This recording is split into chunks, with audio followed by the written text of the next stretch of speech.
Good morning friends. দেখুন আমরা দুই বন্ধু এসেছি হাঁটতে।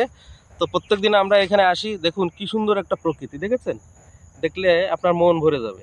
এই যে এখন বাজে 6টা, আমরা সকালের প্রেয়ার শেষ করেই আমরা কিন্তু হাঁটতে চলে এসেছি। তো আপনারাও হাঁটবেন ভোরবেলায়। সকালে হাঁটলে কি হয়? সকালে হাঁটলে আমাদের যে বডির যে মূল যে পাওয়ার হাউস, সেটা হচ্ছে হৃৎপিণ্ড। এর ফাংশন ভালো থাকে, সমস্ত অর্গানগুলোতে ব্লাড পাম্পিং ঠিকমতো করতে পারে এবং শরীরের সমস্ত অঙ্গ প্রত্যঙ্গে ঠিকমতো রক্ত চলাচল যখন করবে, তখন শরীরে কোনো পেইন থাকবে না, কোনো যন্ত্রণা থাকবে না। আমরা এইভাবে প্রত্যেক দিন সকালবেলায় আমরা মর্নিং ওয়াকে আসি। এই যে আরেক দাদা আসছেন। দাদা, আপনার আপনার কী নাম যেন? সবরঞ্জন। এই দাদাও কিন্তু কন্টিনিউ আমাদের সাথে হাঁটেন। উনি একজন সাংবাদিক মানুষ। খুব ভালো লাগে সকালবেলায় আমরা একসাথে যখন আসি, এখানে একটা মিলন মেলা হয়। তো ঠিক আছে দাদা, আপনি যান, আমরাও আসতেছি।